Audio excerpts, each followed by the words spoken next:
Charlie Lawson made his Corrie debut in 1989 playing hot-headed Jim McDonald, who, despite being banged up for manslaughter 20 years ago, has kept on returning to the cobbles like a proverbial bad penny ever since. Well, today I've managed to snag him myself for a chat about his time on the show. Charlie, thank you for joining me. How are you? How you doing, listeners? And how you doing, Michael? Are you bearing up under this apocryphal, cataclysmic event we're trying to bloody get through? I'm managing. What about you? How, have you been keeping yourself safe and sane? Yeah, I mean, look, you'll find me an honest man. I'm sort of during the March when it all started. Everybody was worried, and of course, it was absolutely terrible. However, now I'm a great believer. I'm deeply sorry for anybody who's lost anybody. Of course, I am, and I worry for people who are very vulnerable, the old and the sick, and what have you. But I'm afraid the rest of us have to get on with life. So that's what I've been doing. I've just been being sensible, but I'm getting on with my life. You know. I think that's right. We've got to. We can't stay locked up forever, can we? As long as you're being sensible, like you said. Yes, it's a question of being sensible. We've been on very, very, very lucky people. We've been on 2 holidays abroad, and when we've come back, we've been sensible. It's as simple as that. But I have dogs to walk and things to do, and you know, and so there's no way I can sit in my bathroom for 2 weeks. It's just not going to happen. No, exactly. Yeah, back to some sense of normality, isn't it? Yes, I hope so. Yes. Right, so let's talk about Jim then, who is, I have to say, a character that I have really, really enjoyed watching. Although, I mean, is it wrong to say you like Jim, do you think? Are we supposed to like him? Well, by and large, I think the response, if you did a straw poll or something, I think you'd find that most people do. However, with reservations, I mean, you know, Jim is, the great thing about creating a character like that is, well, the writers liked him, I liked him, and that's how something works, and that's how you end up staying there, because they catch you out pretty damn quick if they don't like you. But I mean, he was a man for all that. You know, he made mistakes and big ones, and he's a human being and a real man, and that's why people like him. Yeah, I mean, was there ever a feeling early on when you got the role that he had the potential to go bad, or did you just think he'd just stay like, you know, a hot-headed but generally decent chap? Well, it was. I think it was a shock initially for at least a year, because the writers had no idea that they were going to get an Ulsterman. You know what I mean? And that was the first big sort of shock for them, and. You know, whether he went bad or not, I don't think he went bad. I mean, the last storyline, of course, was you know, that was his worst sort of escapade. But you know, I think the trouble with that storyline was, and anybody can tell you, I'm not talking out of school.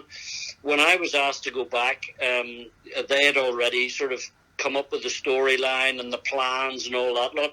And I don't know whose fault that is, and I'm not casting aspersions, but if they'd asked me a bit earlier, it would have been easier, because what happened was, with that storyline in 2018 or whatever it was, that I'd already signed to play in the world premiere of Inspector Rebus. Yes. So I was committed to 6 months of the year, and then they phoned me up and they wanted me to come back for a year, and I says, well, I can't, because I've only, you know, it's now springtime and I start rehearsals in July for Rebus. So they had to, bless them, they had to condense that storyline down from a long story, a slow burner, so to speak, into a condensed version. And I think that's why some people thought it was slightly improbable that Jim would actually go down the road of pretending that he'd found his daughter, etc., etc. But I think that was probably his lowest, you know, to do that. But all the stuff before that, you know, whacking people and all that was just Jim being a soldier. People forget he was a soldier, you know. True. But we didn't really know. I don't think the writers know about anything to start with, and then they watch what you do with their writing. And then they go from there. So I don't think there were any plans. I think they had a right slap in the teeth whenever the guy from Belfast turned up.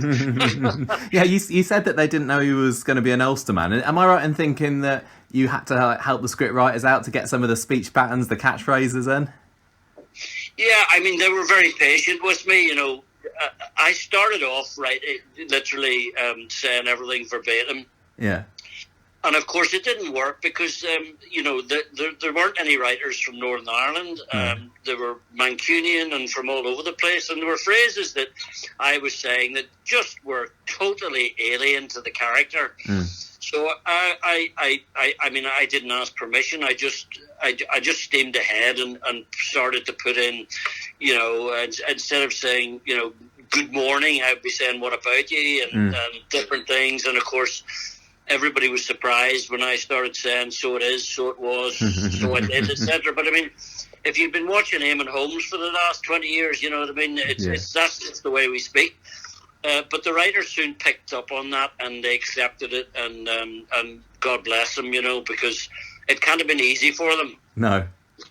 Do you find that people are still kind of quoting those lines back to you? Are you haunted almost by all those, Jim, Northern Irish catchphrases?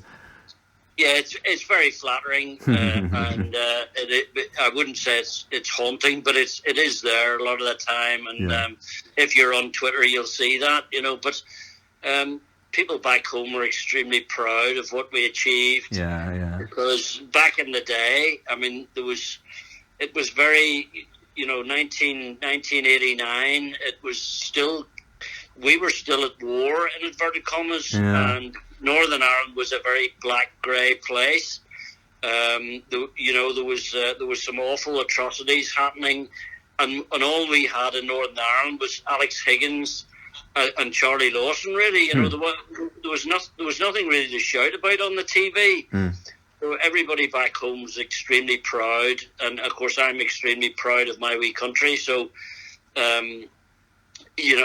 I don't mind people taking the mick and people having a laugh, and they do it over here all the time. So, look, if we created something that's lasted that long, then we did a bloody good job. It really, really has, hasn't it?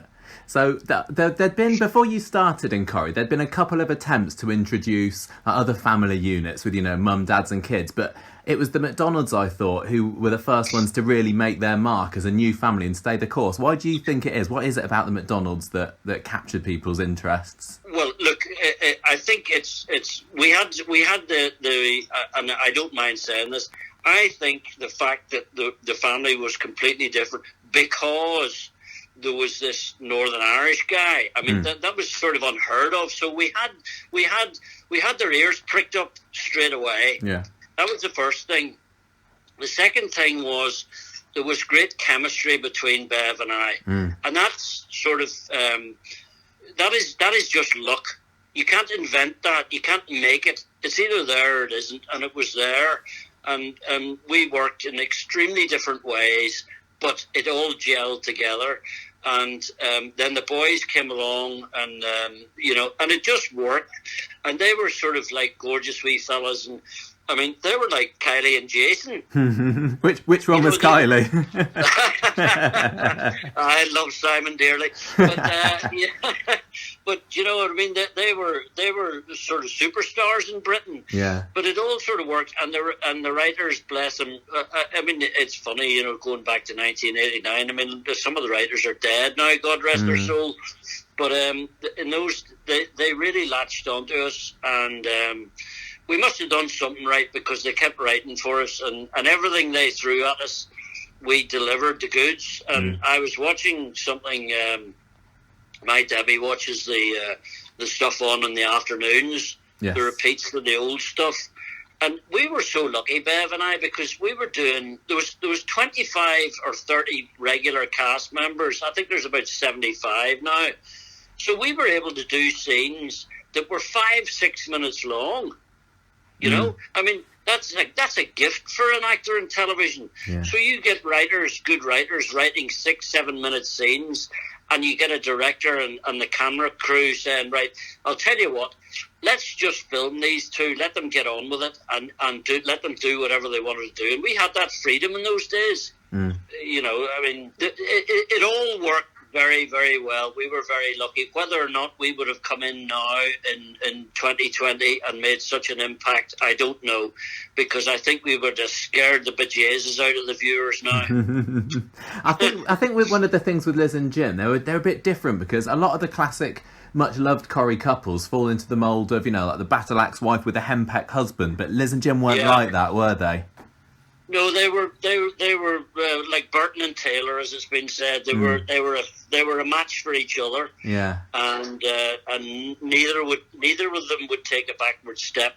And of course, that's very common in modern relationships. Yeah. And and Liz wasn't a saint, and neither was Jim. But the secret to the whole thing was, and the writers knew it, and the directors knew it, and we knew it, was the fact that Jim and Liz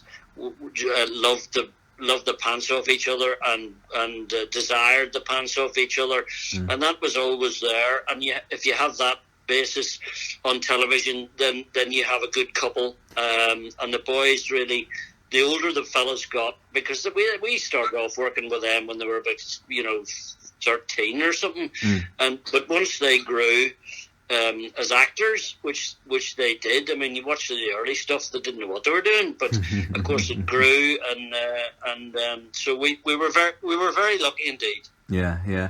It was the passion. I completely agree with, but I think one of the early storylines that really got the audience on your side was the Miscarriage story, wasn't it? Yes, and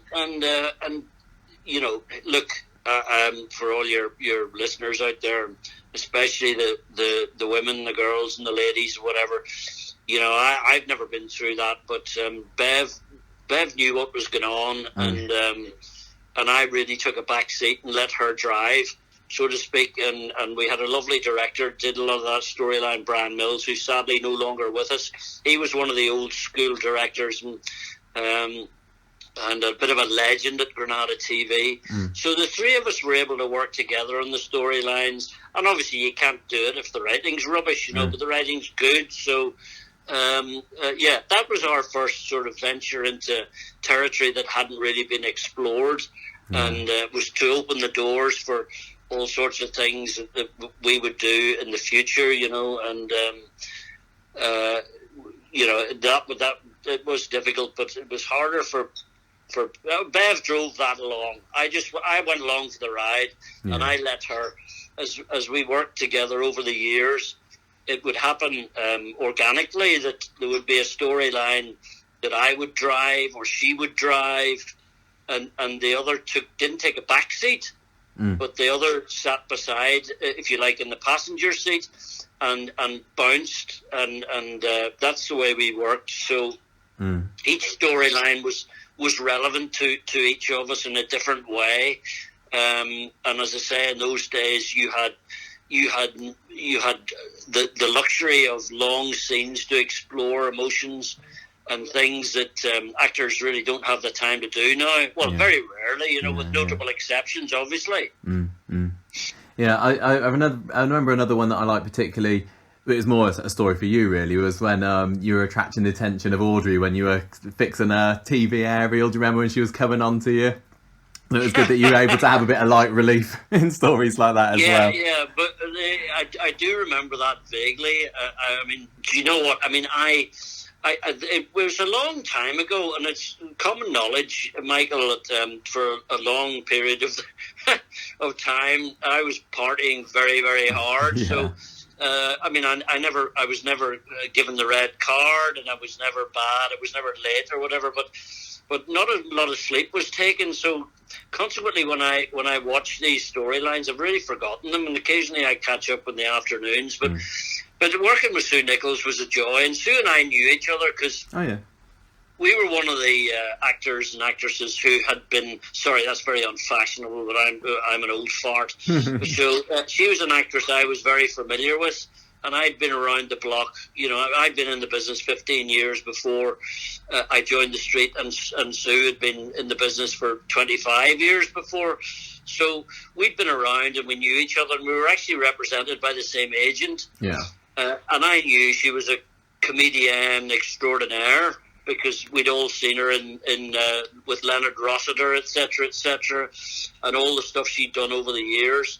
So, and she's one of the old school, Sue. She's very funny, and I just laughed me nuts off working with her. It was great fun. So speaking of those afternoon repeats we were just mentioning, we're just kind of going through the stage at the moment with Jim and Liz splitting up, and we've seen that scene where he drags her out the car, beats her up. That's really shocking stuff. What do you remember about being told that was all going to happen and filming all that? We learned sort of reasonably quickly that Liz had a roving eye and had actually played around, and I think the people felt that that story could be explored because of Miss Callard and Mr. Lawson were capable of playing it. There's no point in writing stuff if the actors can't play it, because it'll fall on its behind very quickly. So people weren't scared to write this, and we knew it was sort of coming, but it was building up, and Jim knew that Liz had got some previous, and therefore, and he learned pretty quickly what was going on, and drink taken and all the rest of it. And when we played it, Bev being Bev, she just said, right, go for it, you know what I mean? Yeah. And so we went for it, and I suppose for 1992 or whatever, on a soap, as they call it, at 7:30 at night, I suppose it was a pretty hard stuff. But we decided we would go for it, and the director said, I'm going to film it, you go for it. If somebody upstairs, the producer, says it's too this or too that, then we'll have to get the scissors in. Yeah. But they said they'd play that scene in the car for real and just do it. So that's what we did, and it woke a nation up, let's be honest, because there hadn't really been any domestic violence, so to speak, in I think there'd been some early in the 70s with Len Fairclough, but I couldn't swear to that. But so it caused a stir, and they actually when they showed it on ITV3, it must have been 2-3 months ago, maybe they did actually snip quite a bit out of it actually. So yeah, they did, yeah. So it was obviously seen as being pretty hardcore stuff. It was 2:30 in the afternoon. I suppose it's different, isn't it?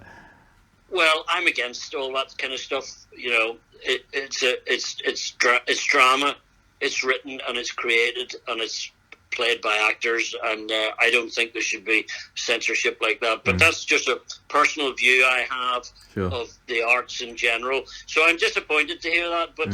Sure, it'll not be anything to do with the current administration at the street. It'll be to do with some idiot sitting in an office somewhere in London. You know what I mean? Yeah. Well, we'll have to see what happens in the future, because there's plenty of other Jim beating people up scenes to come, isn't there? I mean, he has runs in with the boys. He has Liz's fellas.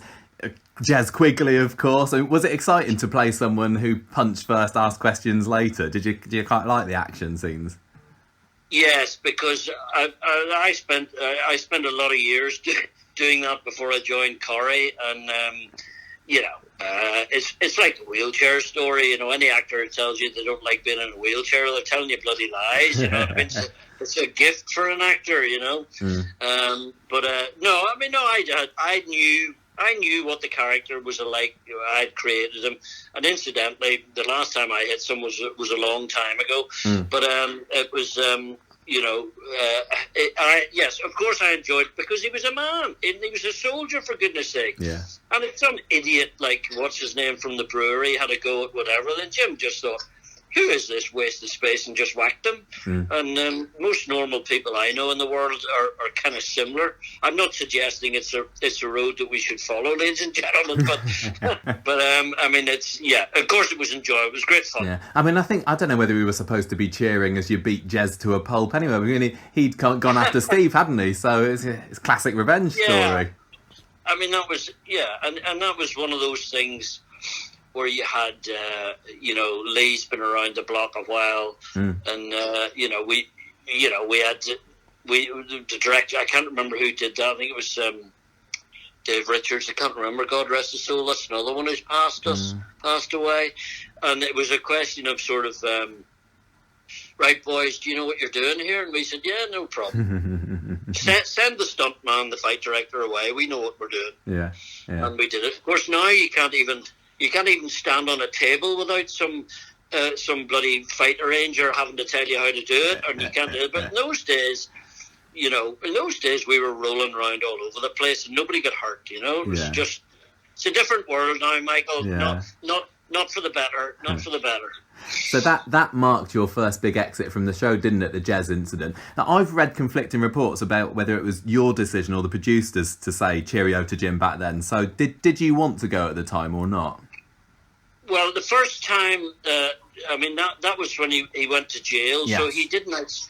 I don't think he actually sort of left. I mean, he was in jail. But when I left in Bev, I joined in 1989, and around about whenever it was 2001, Bev had left for her first time, and she was living in Spain and with John, blah blah, and all the rest, and everything was hunky dory. And for a time, the writers really struggled knowing what to do with Jim, and if there's any of them still alive, they'll tell you that's the truth. And I struggled then, and they started to get bored with the character, and I started to get bored with the character. And I went up to Jane McNaught, who was the then producer, and I says, "Look, I've got more to offer this show than this, but I said, if this carries on, I mean, she was a lovely lady, bless her, and she got a whack off Jim as well. But the girl who played Gwen, I mean, that storyline about Jim allowing himself to be ripped off was just clutching at straws, really. And although we played it as best we could, but by that stage, I went up and I said, Jane, look, I think I've got more to offer, but let me tell you something. If this carries on, the writers will get so pissed off, excuse my French, that they will kill the character because it's a bloody good storyline. And I said, I think I've got more to offer. So I said, why don't we call it a day? Shake hands and see what happens. So she said, give it another 6 months. So we gave it another 6 months, and it wasn't going anywhere. So we had a civilized conversation, and we shook hands, and it was a mutual decision because otherwise the character would have been killed off. It's as simple as that. That is the truth. Don't believe what you read in the papers. But that's exactly how it happened. And Jane and I shook hands, and off we went. And the proof of the pudding is that I was back within the year.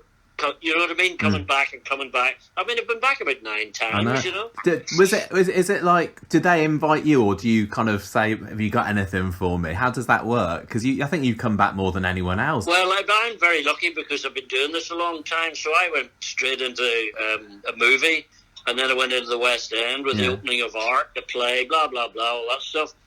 So I didn't really need to ask, but I'll tell you what, which is interesting, and maybe Ian's listening, and I hope he is, because he deserves to hear this. In those days, there was no relationship really with the producer and the actors, not really, apart from Bill Podmore, who was before my time. There was no socializing really. There was no kind of relationship after you left. But Ian now, who is producer at the moment, I have spoken to Ian and talked to him over his reign there at Corrie about once or twice a year.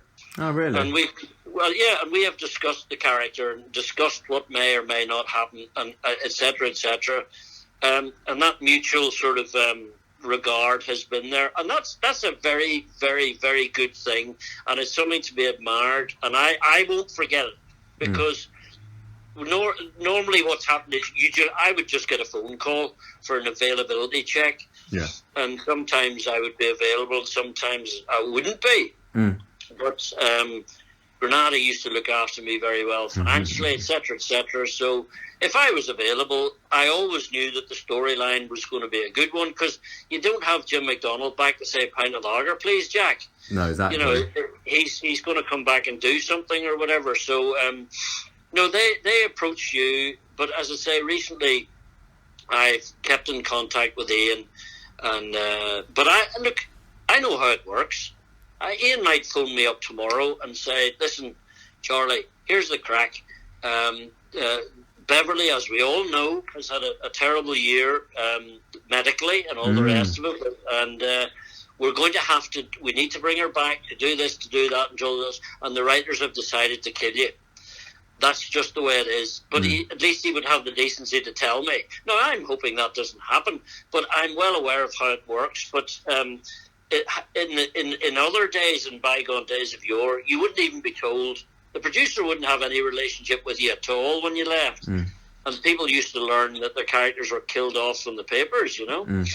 So if they invited you back, say, next year, because I know that Beths had a horrific year, it seems like. Yeah. And she's supposed to be coming back next year to say a proper goodbye.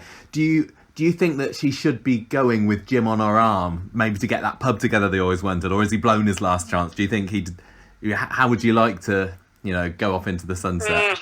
I spoke to Beverly yesterday, actually. Oh, yeah. Because somebody phoned me up and said, Beverly's been very ill. Did I know? And I said no. I said no, I had no idea. And then, of course, somebody retweeted something, and I looked at it and it was awful. So I phoned her up and we had a good chat. In answer to your question, she's going to have to come back and film some scenes of her exit when she's well enough to do so. And of course, it would be nice if somehow there was a reconciliation. I have no doubt there will be, because there always is, isn't there? Well, the fact of the matter is, if somebody if the people love each other that much, then they can get over anything.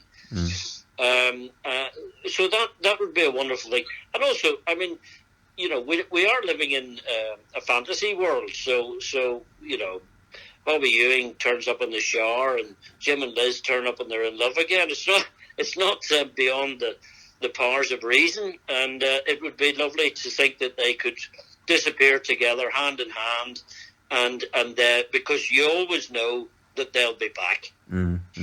Exactly. I'd love Jim to be redeemed. I mean, it was awful what he did in the last time he was there, and I'd like him to, get some sort of redemption for it. But it's a fantasy. I think we can believe that it could happen.